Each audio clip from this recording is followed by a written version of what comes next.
Well, I've said before that the box set is something that I've sort of begun to phase out, but there was one I just couldn't resist getting not that long ago, even though I owned like 90% of the movies in the box set already and had them in these cases that were already amazing.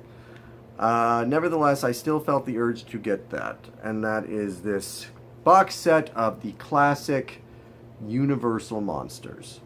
Uh, I had the signature collection for Frankenstein, Mummy, Dracula, Wolfman, Invisible Man, and Creature from the Black Lagoon. And they're beautiful cases. I couldn't even bear to part with them. Like, I've still got the other movies. Normally, if I rebuy a DVD, I get rid of one, but I couldn't bear to do it. So I kept the other ones. Um, this is an amazing box set. Apart from the fact that Abbott and Costello Meet Frankenstein is in it like 3 times, because they've got each of the monsters here, including the Phantom of the Opera, which I don't. If I had one complaint, it would be that Abbott and Costello Meet Frankenstein appears 3 times, but the original Lon Chaney Phantom of the Opera doesn't appear once, even though they have it right. They've got the later one here, which I still haven't watched yet. I really do need to watch it. They don't have the Lon Chaney version on it, and they've got all the other movies. I mean, the Dracula case has got like 5 movies. Frankenstein case has got all the sequels and all that. But we're here today to talk about one in particular, and one of my favorites, The Invisible Man. This set has all the Invisible Man movies in it, including the original, Invisible Man Returns, Invisible Woman, Invisible Agent, Invisible Man's Revenge, and Abbott and Costello Meet the Invisible Man. It's got a great documentary. All these Universal movies have great documentaries on them about the specific monster and his franchise. Again, the Phantom of the Opera one has quite a bit about the Lon Chaney version on it, so it's again odd that the Lon Chaney movie is not in it. But The Invisible Man came out in 1933. Was directed by James Whale.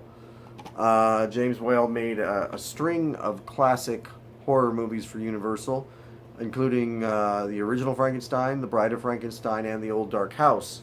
All favorites of mine, by the way. I love all 4 of the movies he did for Universal, all of his monster movies.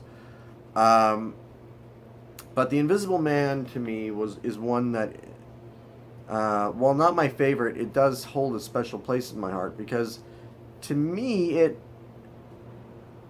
there's just something about it that is so perfect.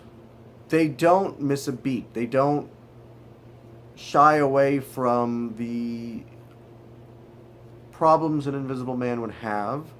There's parts about him talking about how he has to be hidden after he eats because you can see the food digesting. You see his footprints in the snow. Of course, the nudity that would have to be taking place for an Invisible Man. Great effects for the time. I mean,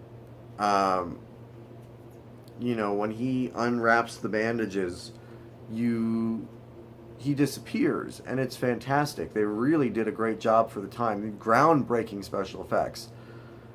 Claude Rains really earns his horror movie monster Stars and Stripes by giving us a cackling mad scientist who is now bent on world domination and who sees cruelty as the way to go about it. He feels immortal, invincible. He is God now. What you can't see is unstoppable.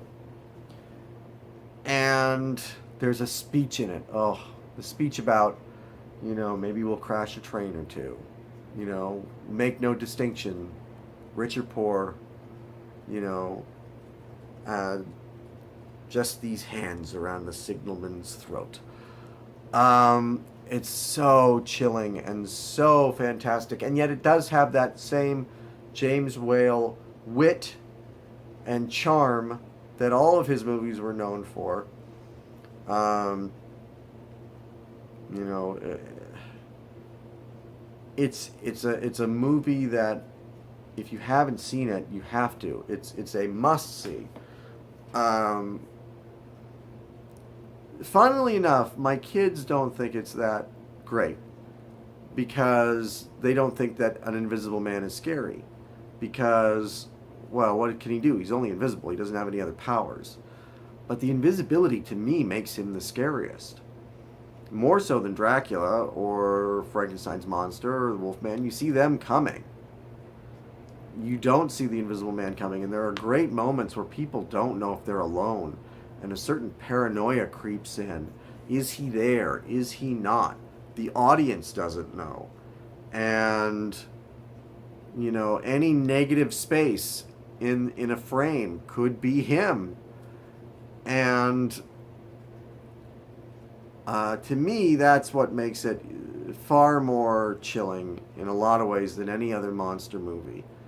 Although, as much as it is a monster movie, a universal monster movie, it really is more in line with like a science fiction.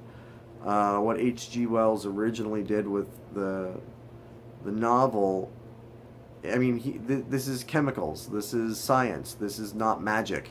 He is an invisible man because he has willed himself to be through science and through his intellect. The Invisible Man is a 5 out of 5. It is damn near a perfect movie. I cannot recommend it enough. If you think you don't like old movies, give this one a try. It might just change your mind about that.